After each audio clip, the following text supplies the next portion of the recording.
Je ne sais pas ce que vous évoque la chanson de Roland, mais pour moi, et je pense que c'était pareil pour Jean Lamberville et Lorenzo Malaguerra lorsqu'on a commencé à travailler sur ce spectacle, d'un côté, ce sont des héros, des batailles homériques, du courage, de la témérité, de l'épique, quelque chose qu'on retrouve dans les films d'Hollywood, dans les westerns, dans les péplums, dans les films de super-héros.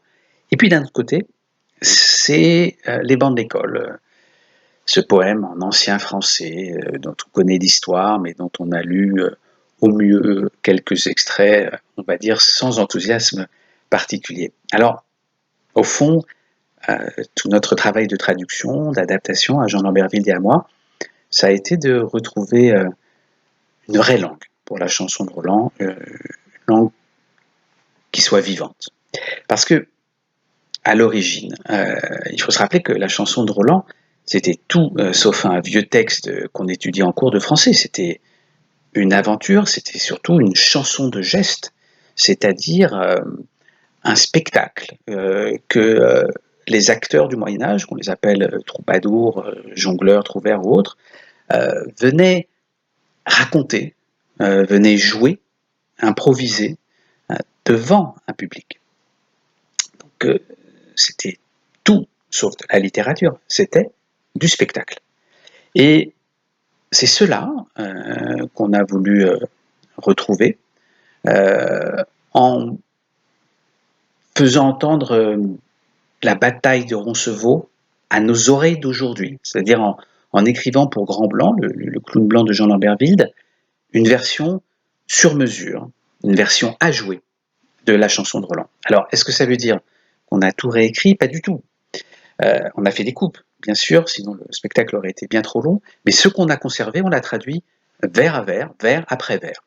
Simplement, on a choisi de respecter scrupuleusement certaines choses, plus scrupuleusement que quiconque avant nous, et d'un autre côté, on a pris d'énormes libertés sur d'autres choses, comme le faisaient les jongleurs. Alors, en deux mots, ce qu'on a respecté, c'est la forme, le décasyllabe asymétrique et les assonances. Le décasyllabe asymétrique, c'est le vers qu'on utilisait dans les chansons de geste, dans les épopées de l'époque, un vers de 10 syllabes, coupé en deux parties inégales, 4 syllabes pour commencer, 6 syllabes pour finir. 1, 2, 3, 4, 5, 6, 7, 8, 9, 10. 1, 2, 3, 4, 5, 6, 7, 8, 9, 10.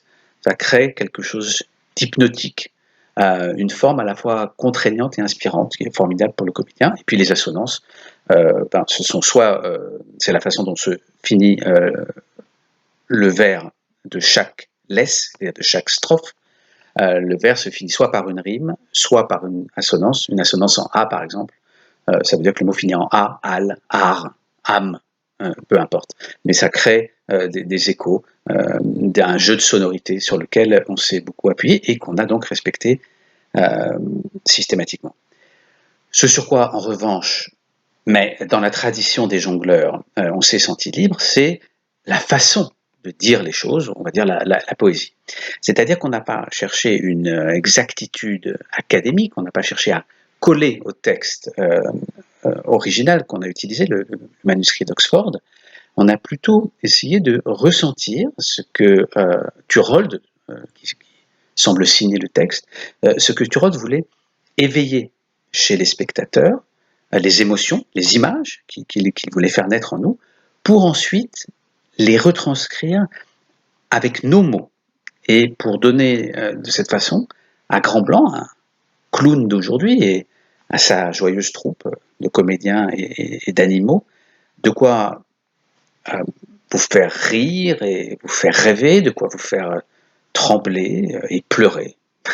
De quoi donc, j'espère, vous faire oublier que la chanson de Roland est le plus vieux texte écrit en langue française, et plutôt vous embarquer dans cette épopée dont je suis sûr que vous vous apercevrez que si on en respecte vraiment l'esprit, elle n'a pas pris la moindre